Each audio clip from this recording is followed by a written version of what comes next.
Greetings, my friends. Welcome to the Grit and Equity podcast with yours truly, Dr. India White. I'm so thankful to be here with you. I hope that you're having a wonderful week. I hope that you're enjoying this fabulous month for our BIPOC community. I hope that you are being strengthened and advocated for, and I hope that you're really enjoying yourself this February. Now, I first want to start with some announcements that the Grit and Equity podcast, it will be featured on the X Factor EDU podcast or the X Factor EDU network with Dr. Matthew Joseph and the tribe. So you can look at it there and look to see all of the different places it's being streamed. And thank you so much for the sponsors that are supporting us as we are doing our best to make it happen here. Also, if you're wanting to follow me on social media, you can follow me at Facebook, which is Miss India White. LinkedIn is The India White. Twitter is Indie Speaking Tea. Instagram is Indie238. YouTube is India White 123. And my TikTok is Dr. India White. I do my best to provide you guys great content on these platforms. I'm new to TikTok, so hey, bear with me. Thank you for your support. I think we're going to eventually get some really good things popping on there. Or even better things popping on there after a while. So thank you so much for my supporters that have been helping me in my new journey on TikTok. Also, if you would like to be featured for the Grit and Equity podcast, please don't hesitate to email me at india.white.123@gmail.com so that I can get you featured on this podcast. If you have something that you want to talk about, or you're something I'm passionate about, something that I have research on, something that I want to contribute to the education space, just reach out to me and we'll work it out. Also, if you're trying to figure out basically what this show is going to help you with, this show really is going to emphasize closing the achievement gap. Also, we are going to address classroom management issues. And if your students aren't motivated to do work, this is the show for you. Now, listen, we are in February. This is Black History Month. This is a time of great celebration for BIPOC communities and for everyone, really. I think some people, however, are also asking questions in the classroom and in the world of education just to say, well, how can I really understand, how I can best service my students, through equitable practices, for instance. So we're going to talk about understanding equity in education, but we're going to talk about it from the lens of cultural relevance, cultural inclusivity, culturally responsive teaching, and beyond. And I wanted to dedicate the show to just all of the African-American Black mathematicians, principals, administrators, professors, deans, anyone in the education space, any professional out there that is really doing their best to make an impact and to make a difference in society. I want to dedicate the show to you today and say thank you for what you're doing. We see you, we hear you, we celebrate you, and we're glad to have you in this space. So don't give up. Don't feel like you're not valuable. Don't feel like your work is not making a difference, because it really is. So with that said, I'm going to start talking about a couple of things. Now, I wrote a blog for you guys on cultural inclusivity, culturally responsive teaching not too long ago. And so I'll pull that up eventually. We'll talk about things within the blog, but I want to just talk about, just in general, culturally responsive teaching, cultural inclusivity in the math classroom. What does that look like? And what can we take from this? How can we really service our students, in particular in this beautiful month during Black History Month? So with that said, I did find a pretty cool article that I'm going to share with you of someone that talks about what it means to really have equitable practices and to have culturally responsive teaching. And so I'm going to highlight, this is written by NCTE member Diana Miner. And so she says here at the top, it says, equitable classrooms reflect inclusivity and culturally responsive teaching practices that build unique experiences for all students. Again, equitable practices reflect inclusivity and culturally responsive teaching practices that build unique experiences for all students. Now, I want to say something here. Yes, we are going to talk about culture. We'll talk about race and things like that. However, I want to emphasize that equity, of course, is throughout various strands, not just race and culture and ethnicity. Equity can also talk about students with disabilities, students, from various socioeconomic statuses, students of different religions and genders. And so equity, it's a huge lens. The perfect way to think about equity I have two things I think about. I think of the airport and I think of a skating rink. So at the airport, there are so many different equitable practices. You have ramps for people that need ramps. You have, elevators. You have escalators. You have people at the ticket booths assisting you at the digital monitor if you need help to make sure that you are going to get on your flight on time. You have different airports that speak to different needs and different desires for every flyer that they have. These are all equitable practices. You have equitable practices on the plane whenever you're getting comfortable and they're giving you the little snacks and they're giving you more options. You can either buy something or we'll provide this for you. We also have these, like if you're cold or whatever, they have those blankets that they can give you. They have all of these different resources to make sure that you're set up for success while you're trying to meet, your goal or go to a specific place, when you're talking about an airport. Those are equitable practices. And then a skating rink. I only say this because, the kiddos, because I have little ones, they like going to the skating rink. And it's amazing if you just sit back and watch, because that's what I prefer to do. I prefer to sit back and watch than to go and bust my tail at a skating rink. I think that'd be really funny. If that ever happens, I might post it and you guys will laugh at me. But until then, we'll just sit back and watch. And so, listen, so I was at, not so long ago, we went to a skating rink and it was amazing. There were people that knew how to skate really well, just the normal average skater.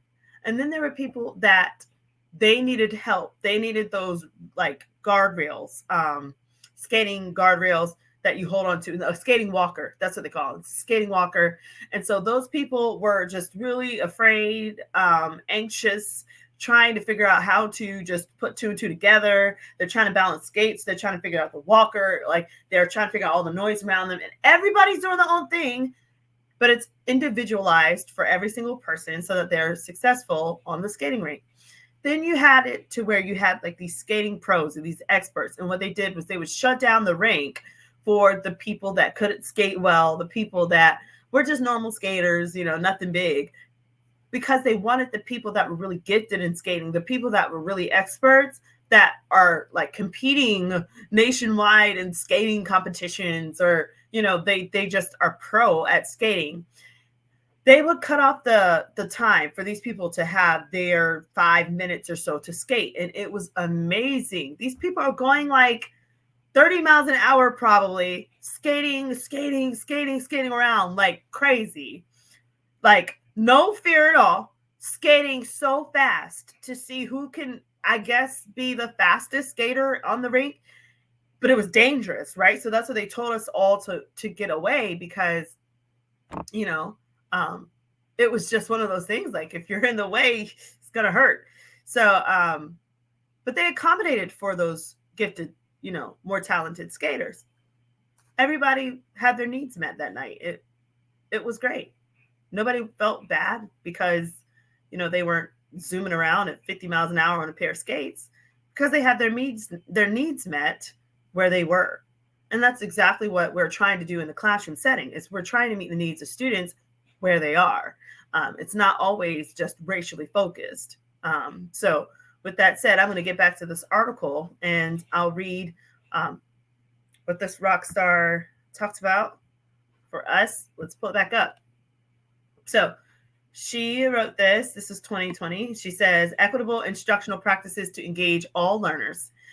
Teachers should provide equitable experiences, and I'm going to expand this so that y'all can see it, for all students. It says this means implementation of classroom practices that include relationships building relationships with students that foster community, as well as providing opportunities that level the playing field so that students have equal access in the learning process to become critical thinkers. So the whole focus here is to make sure that students can become critical thinkers because they're set up for success. That is why some people then will throw in culture and throw in different elements of, looking at, the students as a whole child. What are they going through?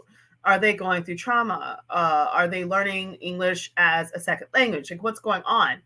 And so they try to speak to the particular needs of those students so that they're set up for success, so that they can contribute to the conversation in a math classroom or in any classroom. So let's keep going. So she says here, it's always this, there's a quote, it says, it's always been my goal.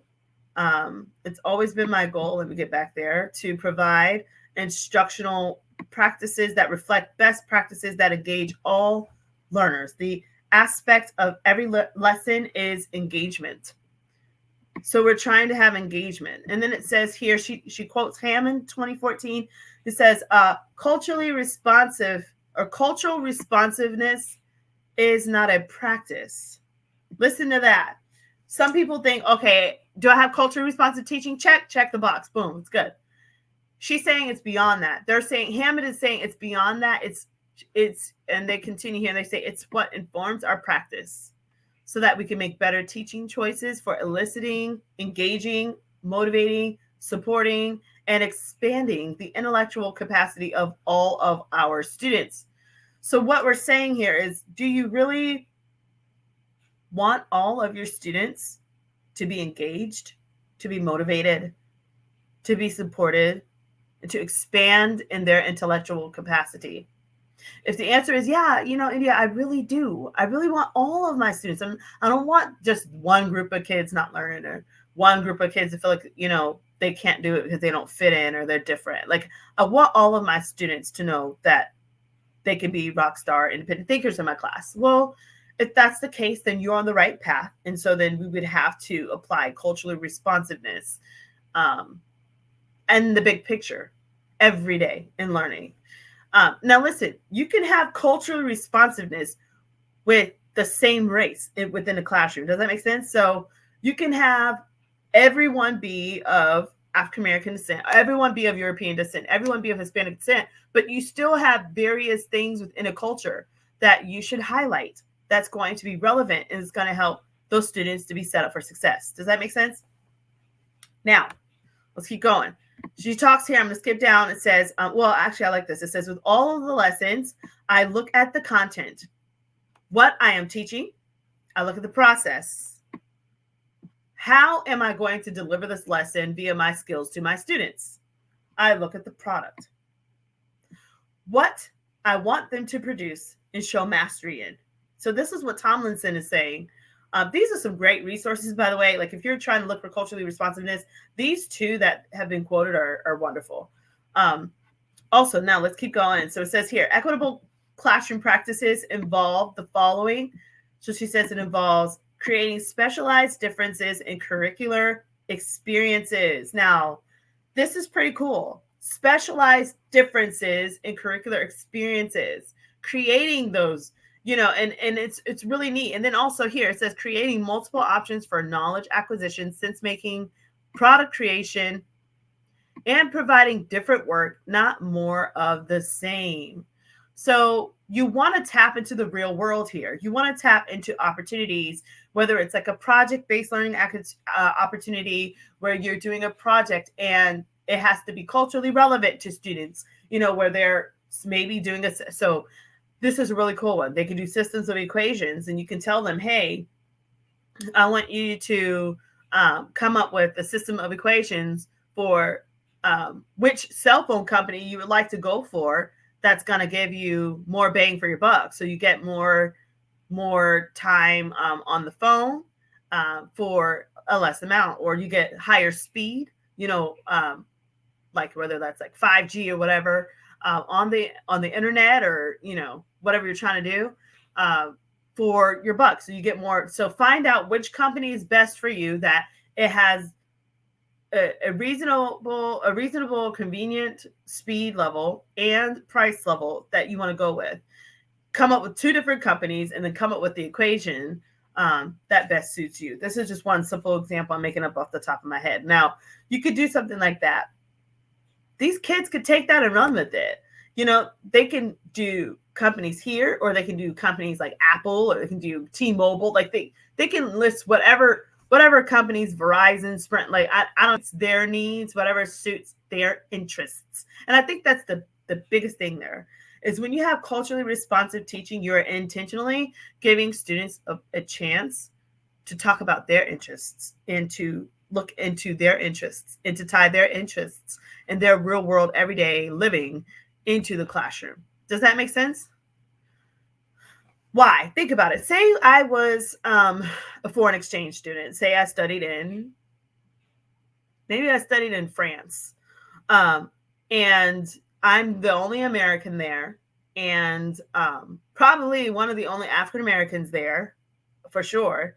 Now, if I'm in this situation and my teacher says, "I want you to do a project," and you can spice it up, so this is what culturally responsive teaching does. It lets you spice it up. So the teacher says, "Okay, spice it up. Come back to me. Put your touch on it, and then we'll talk about it." As long as I understand the content, I have the authority as a student to enjoy myself in this content, to infuse my own culture, my own stamp on it. So like if I'm in France and I'm studying, I'm probably, and they're talking about doing like a food project or something, I might throw in there a bunch of French fries and a hamburger, or I might throw in, some soul food, to represent, the African American part of my heritage. Now, there is nothing wrong with that. It actually makes things really exciting. And it's when we do it in a way where we respect, the parameters that are in place, and we still allow students to have a sense of autonomy. That is what's really going to make this work. So let's keep going. I'm going to skip down here. It says, getting to know students via learning styles, right? Their learning styles. Are they audio, visual, or are they bodily kinesthetic? And beyond, right? You have some kids that are musically inclined. There's like all of these different ways to test the learning styles of students and to measure them. You also have student surveys. Student surveys are great, and all of these tools are great if you're really trying to make a difference and you're really trying to connect with students. These are some things that you really want to consider, as you're working with your students. Now, she talks about also integrating students' response systems. So you have opportunities through Kahoot, Padlet, exit slips, which Lord knows exit slips are amazing. You can pull out an exit slip anytime and spice up engagement and then spice up learning. And it talks about how these are avenues for students to collaborate in environments. So this is the key. We want our students to collaborate. And the thing is, when students come from, various backgrounds and different walks of life, collaboration, that word, it could be challenging. It could be challenging because, maybe there's just some tension, and maybe it's just some cultural disconnect, some social disconnect. And this is why we're providing this type of content, so that we can get rid of that social awkwardness, where everybody feels weird, people walking on eggshells, and it's just different, where we can actually have collaboration so that these students can benefit from peer-to-peer instruction and from peer-to-peer, the metacognitive process, peer-to-peer learning. And they deserve that. I mean, they're going to school with each other. They deserve to get along. They deserve to feel like, they can trust those that might be different from them, and that they can respect the experiences of those that are different from them. She goes on and talks about tier lessons. So like MTSS RTI supports as well, student products, and how they allow for different pathways for students to gain an understanding. There she is. Look at Diana Miner. Okay. And if you want to follow her on Twitter at DMiner1, give her a shout out. And then she's talking about this, and she says, I believe all students can flourish in collaborative and differentiated learning environments. Equitable teaching provides I guess, a platform for her to create learning environments that fully embrace classroom diversity, interesting, and a multitude of learners. Fully embrace that part, classroom diversity. Is that the goal? Because if that's the goal, then we're going to have to accommodate. Now, there's a difference between cultural inclusivity and cultural assimilation. Now, when I was growing up in school, I think the focus was cultural assimilation. We did not shine in our element and our differences. We were very careful to assimilate to the, American way, the American culture, which then trickles down to assimilating to various cultural aspects of, the dominant European side of features and the way that we presented ourselves, the way that we showed up to the classroom every day. And that was just the way of work. That's just how it worked. We did it. We accepted it.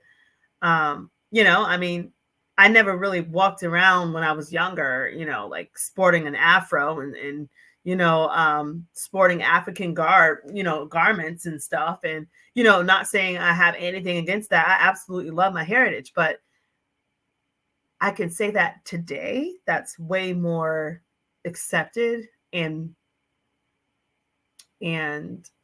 celebrated versus, I would say, 15 years ago. I think if I would have tried that 15, 20 years ago,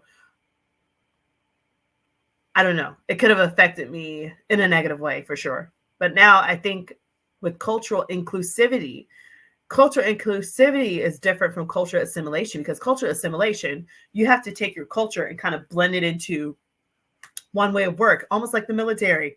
Go into the military, if you're a guy, you got to have a certain way, you shave your head and all this other stuff, right? There's the outfit, there's like everybody's uniform. That's kind of like that cultural assimilation approach.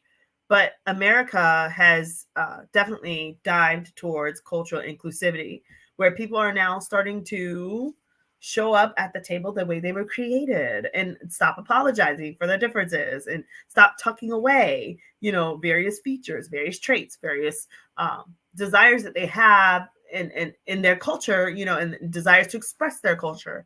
They're starting to celebrate themselves more. They're starting to become more bold, not in a way of arrogance or aggressive, just to say, I'm proud of who I am. And during, Black History Month, this is definitely one of those times where you'll see many Blacks in the community that are wonderful, that are going to start expressing themselves, because it's a part of the cultural inclusivity that America has embraced. So I wrote an article here for you guys. I wrote this for you guys. I hope you've been able to take it and chew on a bag of popcorn and read it. We're talking about cultural inclusivity in the math class. Look at the babies. Aw. Anyway, okay. Promoting cultural inclusivity in the math classroom, embracing diversity for enhanced learning. So we talk about cultural inclusivity versus cultural assimilation. And then we talk about the importance of cultural inclusivity in the math classroom. It's essential for a couple of reasons. So first, it's going to promote that sense of belonging and acceptance among students. It's going to create a safe and supportive learning environment. Now, I want you to just put yourself in the shoes of any parent. And if you're a parent, you understand this. You send your baby to school. Say you're a first grade parent. Kindergarten is the worst, right? Oh my gosh. But you send your child to school. Whether you send them on the school bus, you drive them, they're on the school campus, they wave by, they hug you, whatever. They're gone. They're in the care of that school for what, 8 hours, 6 to 8 hours. What are some thoughts that you think of? I wonder if my child is what? Safe. I wonder if my child is what? Happy. I wonder if my child is going to eat. I wonder if my child is going to have good friends. I wonder if my child is going to have good experiences. I wonder if they're going to be okay, the whole child. Every parent thinks like this.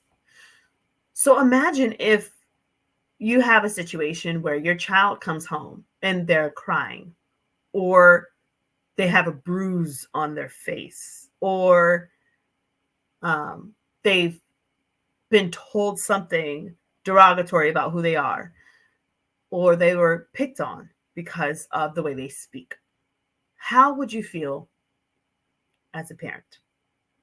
Think about it. You would probably feel a little bit flustered, a little bit upset, and you would probably be marching to that school the next morning to figure it out.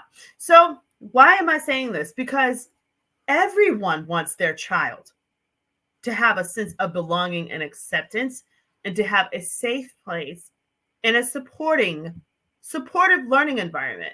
Supportive from who? Supportive from teachers, supportive from administration, supportive from their peers.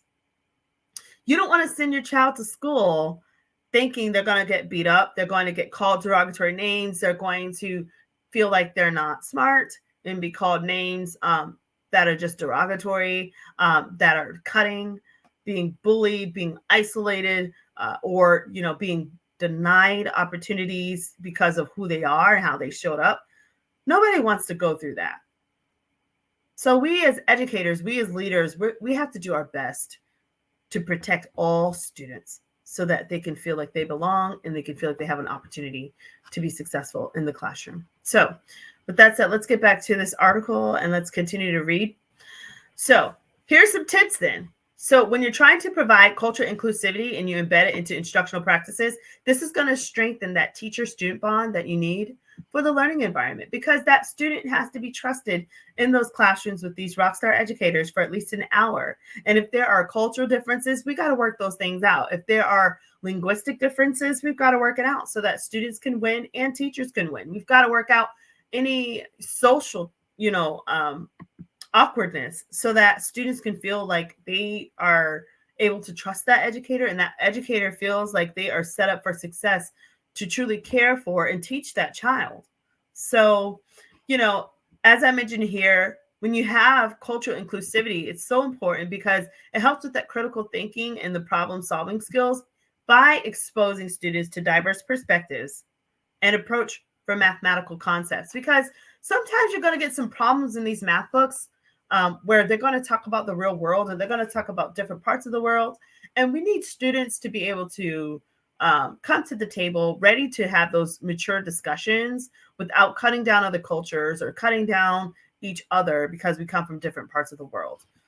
So this is really neat. And when you do have cultural inclusivity, it's going to foster creativity and innovation as your students learn to appreciate different ways of thinking and problem solving. I'm very thankful for cultural inclusivity.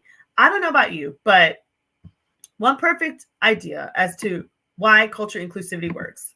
Think about it. Go to the mall. When you're at the mall, you want to go where? To the food court. Why? There is a variety of options, right? Not everybody has just French fries and a hamburger.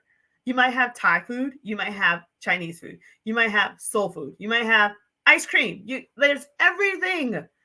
There's options for everyone. That's the great part of cultural inclusivity. So we love it. We understand the idea when it comes down to like the food court and catering to everyone's needs and having the opportunity to approach various cultures. But I think we're still trying to figure that out in the world of education, how to be all inclusive for all learners. It's the same thing. And the thing I love about when you go to food court, your guard is down, right? When you're at the mall in general, your guard is down. When you're at the fair, when you're at Busch Gardens or some theme park, your guard is down. At Disney, your guard is down. Everyone is there and everybody is living peaceably and everybody is respectful of others. And they make room for others. And that's what we're trying to do through cultural inclusivity whenever we implement it in our classroom. So I'm going to talk to you really quickly about these tips. So the first tip I gave you was to incorporate culturally relevant examples. Dr. Shelley Jones has a wonderful book out with her colleague about culturally relevant math tasks. I highly recommend that you look at that and go purchase that because it really goes into depth about culturally relevant math tasks and how to appropriately apply those in the math classroom. So I'm going to talk about how these tasks, they reflect the cultural backgrounds and experiences of your students, and it allows students to see the relevance of math in their own lives, their own everyday life, and to promote engagement and interest in math.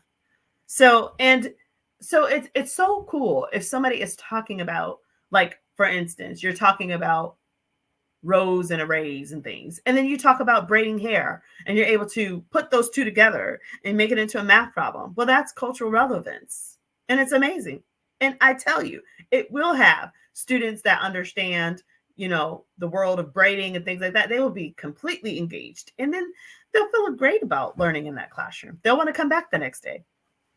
So, to support teachers in this effort, we've got to get suggestions from your students by asking them in a survey different questions. So you can say, who's your favorite music artist? You can start this in a bell word problem and whatnot. Who's your favorite music artist? Who's your favorite athlete?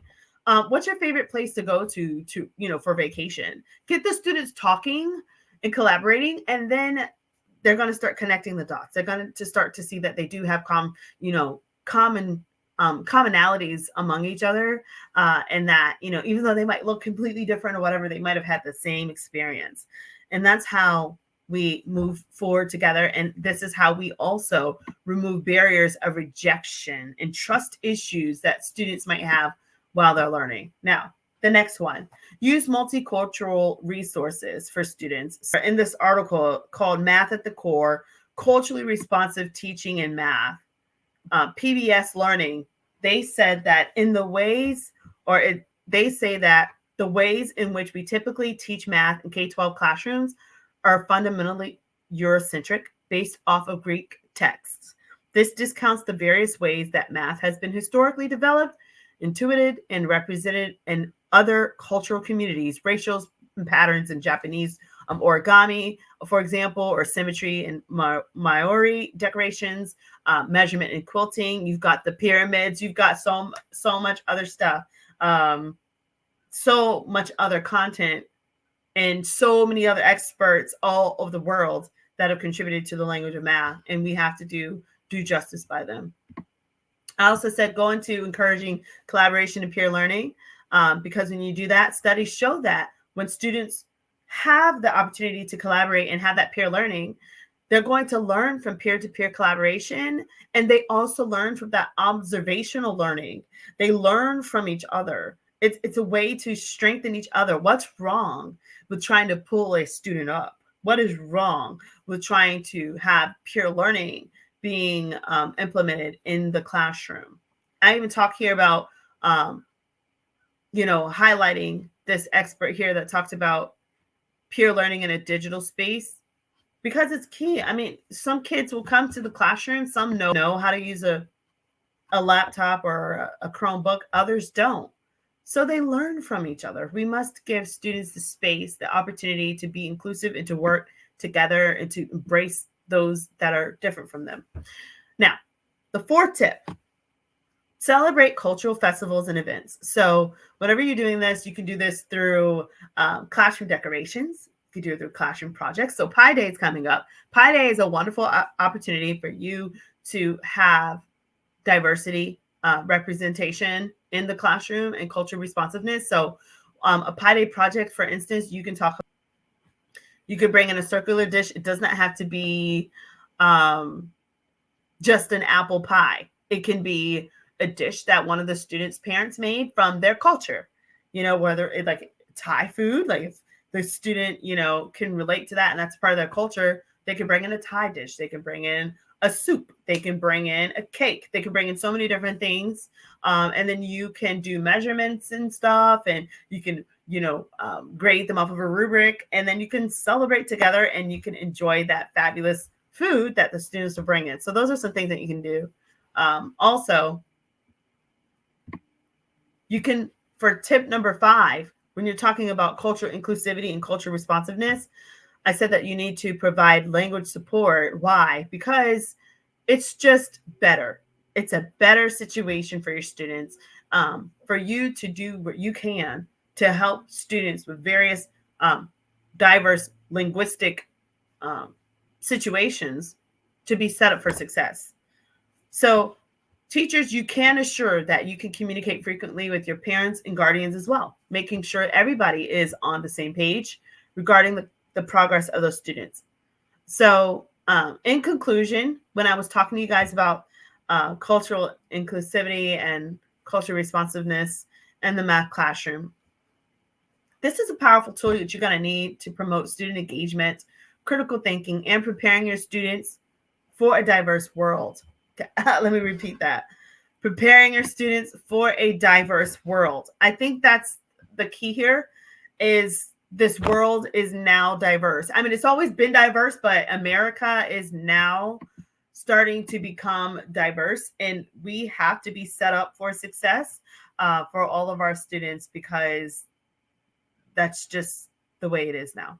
So with that said, I hope that being able to help you today with understanding how to implement culture responsive teaching, culture inclusivity in a math classroom, I hope that can really help you, especially, during various wonderful months like Black History Month, Hispanic Heritage Month, and other months that are coming up that will celebrate various culture groups.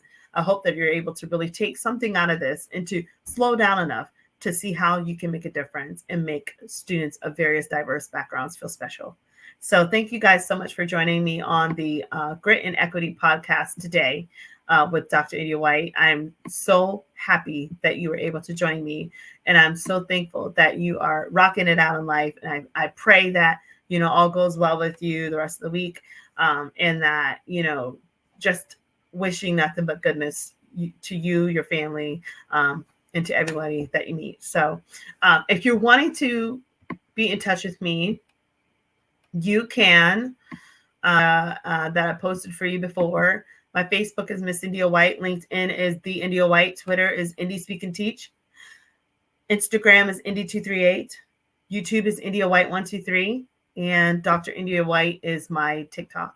Again, this Grit and Equity Talks podcast will be featured on the X Factor Podcast Network with Dr. Matthew Joseph and the Tribe. Look out for us. Look out for that podcast. Look out for that network. Okay, because there's a lot of great things that are going to be going on there. And if you're wanting me to speak at your school or your district, or to do a book study or professional development, just send me an email at india.white.123@gmail.com, or you can visit my website at www.india-white.com. And so with that said, guys, you guys are amazing. Thank you so much for joining me. I hope you have a wonderful week and enjoy your weekend. Take care.